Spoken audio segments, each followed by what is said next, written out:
धनी और निर्धन का अंतर। राजा शुद्धोधन राजकुमार के लिए वैभव विलास से जितने साधन जुटा रहे थे उतने ही वे उससे विमुख होते जा रहे थे। एक दिन सिद्धार्थ का बाल सखा बसंतक सिद्धार्थ से बोला, राजकुमार, आपके माता पिता आपसे कितना प्रेम और स्नेह करते हैं। उन्होंने आपके लिए संसार में लगभग सभी सुख उपलब्ध करा दिए हैं। बसंतक सिद्धार्थ बोले, संसार के सभी माता पिता अपनी संतान से प्रेम और स्नेह करते हैं।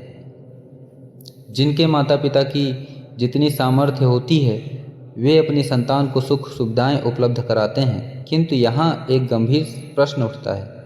वह क्या?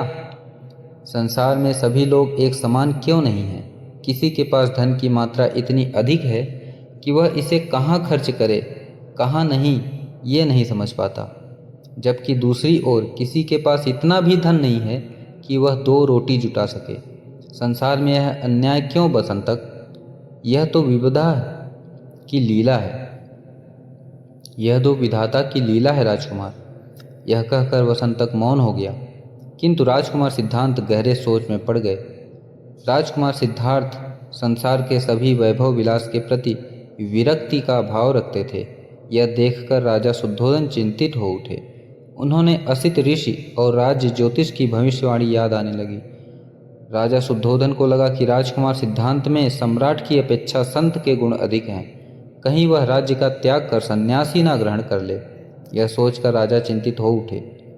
अब राजा ने ऐसा कोई उपाय करने का निश्चय किया जिससे सिद्धार्थ पूरी तरह संसारिक हो सके। अतः इस विषय में उन्होंने रानी प्रजावती से भी गहन विचार विमर्श किया। कुछ समय पश्चात रानी प्रजावती बोली, महाराज, राजकुमार सिद्धार्थ को सामान्यतः वैभव विलास की कोई भी सामग्री अपनी ओर आकर्षित नहीं कर पाई। अब अंतिम अस्त्र के रूप में केवल एक ही उपाय है। कैसा अंतिम अस्त्र और कैसा उपाय महारानी? राजा शुद्धोधन ने उत्सुकता से बोला, अपनी बात पूरी तरह से स्पष्ट करो। देव, अब राजकुमार युवा हो चुके हैं। यदि हम उनका किसी सुंदर राजकुमारी से विवाह कर दें तो वह उसके सौंदर्य पास में जकड़ा रह जा सकता है।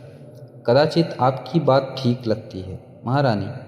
यदि हम राजकुमार का विवाह कर दें तो यह निश्चय ही विवाह बंधन में जकड़ा जा सकेगा। तब शीघ्र ही राजकुमार के विवाह हेतु स्वयंवर का आयोजन कीजिए महाराज। हाँ अवश्य, हम ऐसा ही करेंगे, कहते हुए राजा शुद्धोधन ने मुखमंडल पर दृढ़ता के भाव छा गए। सिद्धार्थ और यशोधरा। कुछ समय पश्चात ही राजा शुद्धोधन ने अपने निश्चय को कार्य रूप में परिणित कर दिया। अपने राज्य के सभी निकटवर्ती राजाओं को उन्होंने अपनी राजकुमारियों के साथ राजकुमार सिद्धार्थ के स्वयंवर में आने के लिए आमंत्रित किया। राजकुमार सिद्धार्थ अत्यंत सुंदर, उदार और प्रतिभाशाली थे।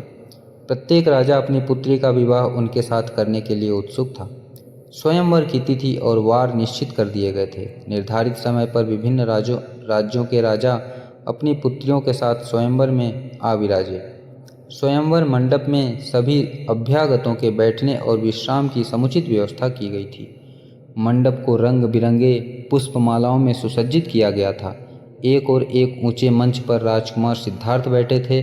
उनके निकट ही रत्नों और मोतियों से भरा हुआ एक थाल रखा गया था। राजा शुद्धोधन और राज्य के उच्चाधिकारी गण भी मंच पर एक ओर विराजमान थे। राजा की आज्ञा से स्वयंवर की कार्यवाही आरंभ हुई। विभिन्न राज्यों की राजकुमारियां क्रमशः राजकुमार सिद्धार्थ के आसन के निकट पहुंचतीं और उन्हें अभिवादन करतीं, किंतु राजकुमार किसी की ओर दृष्टि उठाकर नहीं देख रहे थे। राजकुमार सिद्धार्थ अपने निकट रखे थाल में से मुट्ठी भर मोती माणिक उठाते और चुपचाप आने वाली राजकुमारी को भेंट स्वरूप दे देते।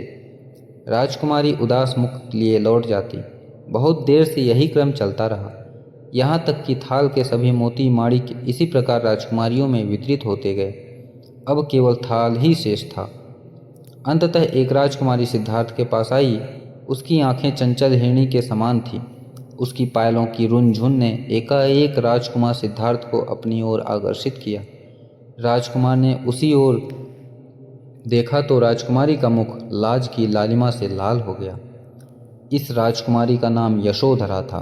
यशोधरा अभिवादन करके लौटने लगी तो राजकुमार सिद्धार्थ ने थाल में मोती निकालने के लिए हाथ डाला, किंतु थाल खाली देखकर वह सन्न रह गया।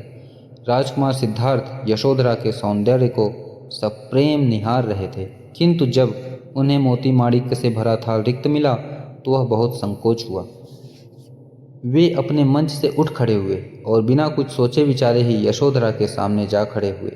तभी सिद्धार्थ ने अपने गले में पड़े बहुमूल्य मुक्ता हार को उतारा और निसंकोच भाव से यशोधरा के गले में डाल दिया।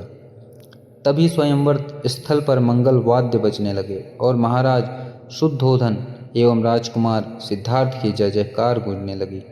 राजा शुद्धोधन ने आसन से खड़े होकर उपस्थित सभी गण्यमान जनों का आभार व्यक्त किया और राजकुमार सिद्धार्थ को राजकुमारी यशोधरा से विवाह करने की घोषणा कर दी। राजकुमारी यशोधरा के पिता ने भी उपस्थित जनों को धन्यवाद करते हुए राजा शुद्धोधन की घोषणा का अनुमोदन किया। इस विवाह घोषणा को सुनकर उपस्थित सभी जनों को बड़ा हर्ष हुआ, किंतु वहाँ पर कम से कम एक व्यक्ति ऐसा भी उपस्थित था जो घोषणा से विक्षुब्ध था।